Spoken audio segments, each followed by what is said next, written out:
Hello बच्चों, आज हम लोकस्ट या ग्रास हॉपर में श्वसन तंत्र के पश्चात अगले तंत्र के रूप में उत्सर्जन तंत्र या एक्सक्रीटरी सिस्टम का अध्ययन करेंगे।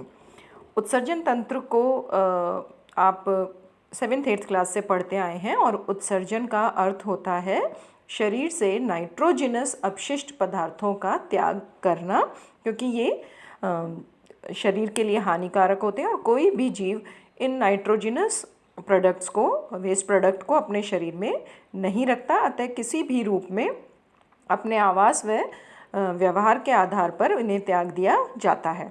अगर हम टेरेस्ट्रियल इंसेक्ट्स अथवा अर्थात स्थलीय कीटों की बात करें तो मुख्य रूप से इनमें उत्सर्जी अंगों के रूप में मेलपीजियन ट्यूब्यूल्स या मेलपीजियन नलिकाएं पाई जाती हैं। मेलपीजियन नलिकाएं जो ये नाम दिया गया है, ये इनके खोजकर्ता के नाम के आधार पर दिया गया है, मार्सेलो मेलपीजियाई। वो एक बहुत ही विख्यात 17th सेंचुरी के बहुत विख्यात बायोलॉजिस्ट थे, इटालियन बायोलॉजिस्ट थे, और उन्होंने मुख्य रूप से स्थलीय कीटों पर अपना अध्ययन किया था। और उन्होंने पाया कि जैसा कि चित्र में भी आपको स्पष्ट है, आहार नाल की मिडगट और हाइंडगट अर्थात मध्य आंत्र और पश्च आंत्र में के जंक्शन अर्थात संधि पर नलिकाएं उपस्थित होती हैं। और इन नलिकाओं की संख्या कीटों में अलग अलग होती है। जैसे आपने कॉकरोच में अध्ययन किया होगा तो ग्रुप में उपस्थित होती हैं येलोइश कलर की। उसी प्रकार से जब हम ग्रास हॉपर या लोकस्ट में बात करते हैं तो इनकी संख्या कॉकरोच की अपेक्षा बहुत अधिक होती है, 60-70 न होकर, या उनकी अपेक्षा लगभग 200 होती है इनकी संख्या। और कॉकरोच में ये हल्के पीले या ओपेक कलर की होती हैं, जबकि लोकस्ट या ग्रास हॉपर में यह ग्रीन कलर की, जैसा कि चित्र में भी आपको दिखाई दे रहा है, ये होती हैं। और इनका मुख्य कार्य न सिर्फ नाइट्रोजिनस पदार्थों को त्याग देना, अपितु क्योंकि लोकस्ट या ग्रास हॉपर जो होते हैं लॉन्ग फ्लाइट पे जाते हैं, अर्थात बहुत, क्योंकि माइग्रेटरी इंसेक्ट हैं, एक जगह से दूसरी जगह पर भी ये लंबी फ्लाइट लेते हैं, तो इनमें उत्सर्जी पदार्थों के त्याग के साथ साथ वाटर कंजर्वेशन या जल संरक्षण भी एक समस्या होती है। और उसे ओवरकम करने के लिए मेलपीजियन ट्यूब्यूल्स हीमोलिम्फ में, जैसा कि चित्र में आप देख रहे हैं कि ये फैली हुई रहती हैं देह गुहा में, और इस देह गुहा में ये बाथड रहती हैं या डूबी रहती हैं हीमोलिम्फ से। तो हीमोलिम्फ से अगर हम देखें तो मुख्य रूप से सॉल्ट, यूरिक एसिड क्या है? मुख्य नाइट्रोजिनस अपशिष्ट पदार्थ है कीटों में। और जल ये अंदर की ओर प्रवाहित होता है मेलपीजियन ट्यूब्यूल से आहार नाल या आंत्र के मध्य में ये प्रवाहित होता है। इसमें से जितना भी आवश्यक मिनरल सॉल्ट्स होंगे और जल होगा, उसका पुनर्अवशोषण कर लिया जाता है इंटेस्टाइन और ट्यूब्यूल की आंत्र के द्वारा, इंटरनल लाइनिंग के द्वारा भी, आंतरिक जो लेयर होगी उसके द्वारा भी। आगे आने वाले चित्र में आपको मैं एक्सप्लेन करूँगी।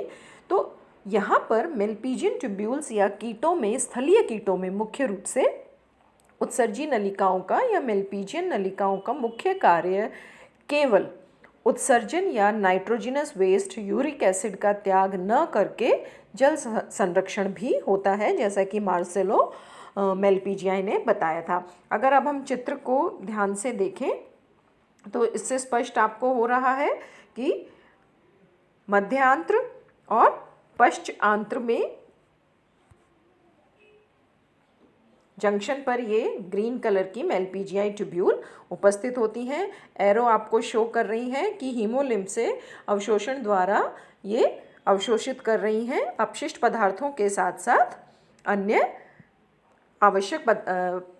आवश्यक व अतिरिक्त मिनरल सॉल्ट्स और जल भी। अब किस प्रकार से यह प्रक्रिया होती है? सर्वप्रथम आपको कि ग्रास हॉपर में जो उत्सर्जन की प्रक्रिया है, उत्सर्जन तंत्र किस प्रकार कार्य करता है, तो मुख्य रूप से यह वेस्ट और न्यूट्रिएंट्स वेस्ट और न्यूट्रिएंट्स को डिफ्यूजन और एक्टिव ट्रांसपोर्ट, दोनों ही शब्द आप छोटी क्लास से भी पढ़ते आ रहे होंगे। फर्स्ट ईयर में भी हमने पढ़ा था। डिफ्यूज़न अर्थात अपनी सांद्रता के अनुसार अधिक से कम सांद्रता की ओर हीमोलिम्फ से मेलपीजियन ट्यूब्यूल की ओर ये प्रवाहित होते हैं, तथा कुछ पदार्थ ऐसे होंगे जो यूरिक एसिड या अन्य क्रिस्टल्स होंगे जो अनावश्यक होंगे और उनका त्याग किया जाना भी आवश्यक है सांद्रता प्रवणता के विरुद्ध अर्थात एक्टिव ट्रांसपोर्ट द्वारा मेलपीजियन ट्यूब्यूल्स द्वारा अवशोषित कर लिए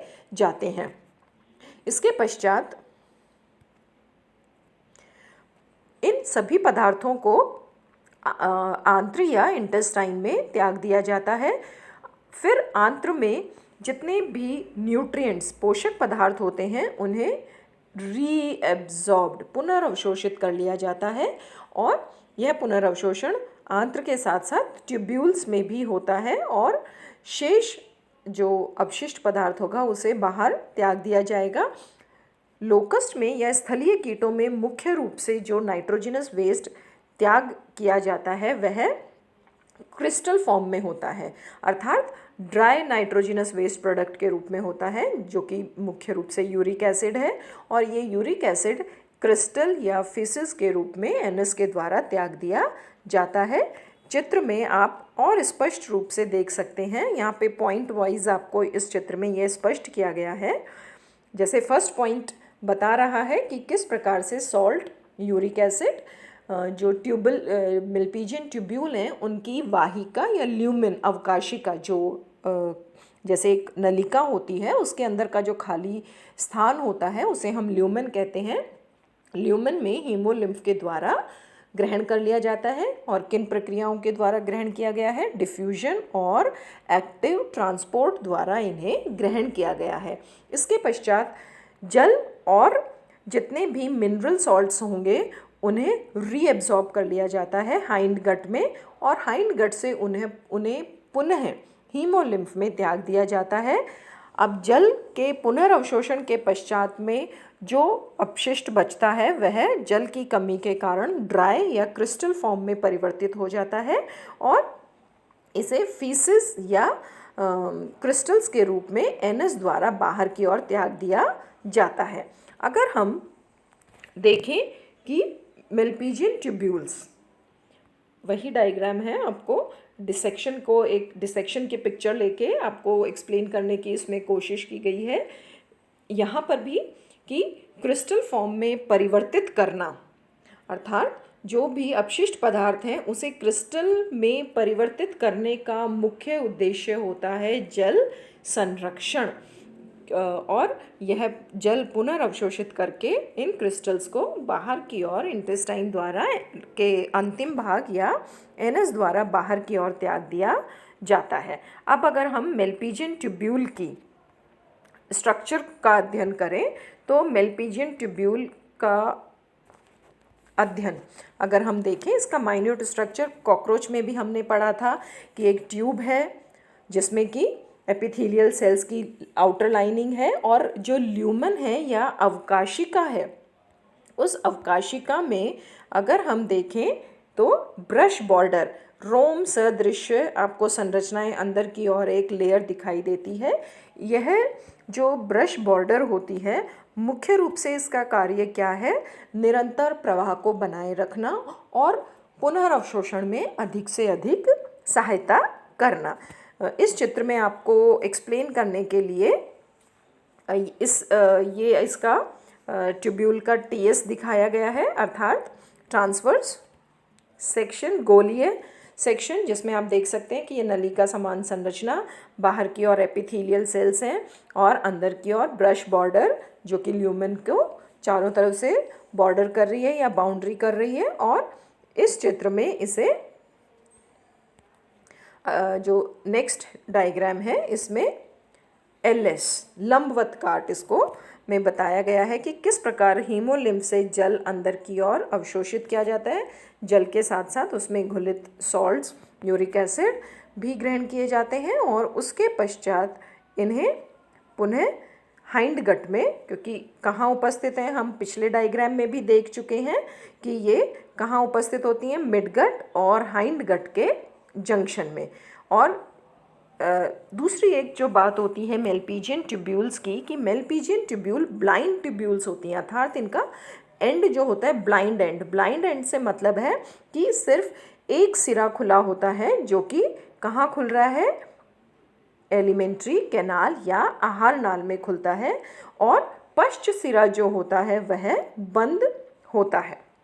अर्थात अवशोषण करने के पश्चात पुनर्अवशोषण किया, वह शेष पदार्थ को हाइंड गट में त्याग दिया जाता है, और हाइंड गट में पुनः अवशोषण किया जाता है अगर आवश्यक मिनरल सॉल्ट्स उसमें उपस्थित हैं, या अतिरिक्त जल भी बाहर त्यागने से रोकने के लिए वहाँ पर पुनर्अवशोषण किया जाता है। वह शेष अपशिष्ट पदार्थों को एनएस के द्वारा त्याग दिया जाता है।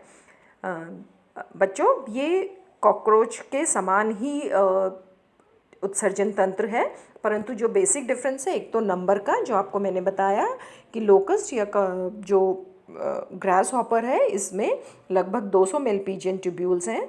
बाकी संरचना जो है वो बिल्कुल कॉकरोचेस के समान होती है। एक अतिरिक्त जो एफिशिएंट मेलपीजियन ट्यूब्यूल यहाँ पर पाई जाती है, वो मुख्य उद्देश्य होता है यहाँ पर वाटर रीएब्जॉर्प्शन का, और यूरिक एसिड जो कि मुख्य उत्सर्जी पदार्थ है स्थलीय कीटों में, उसे क्रिस्टल या ड्राई फॉर्म में त्याग दिया जाता है।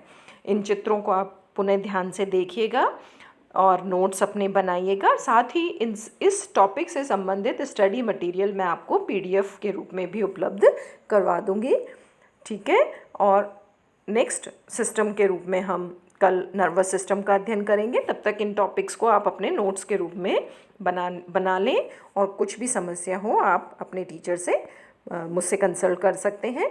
Thank you and have a nice time, and B continue with your studies, with your learning. अपना जो लर्निंग प्रोसेस है वो बिल्कुल भी रुकना नहीं चाहिए। Thank you.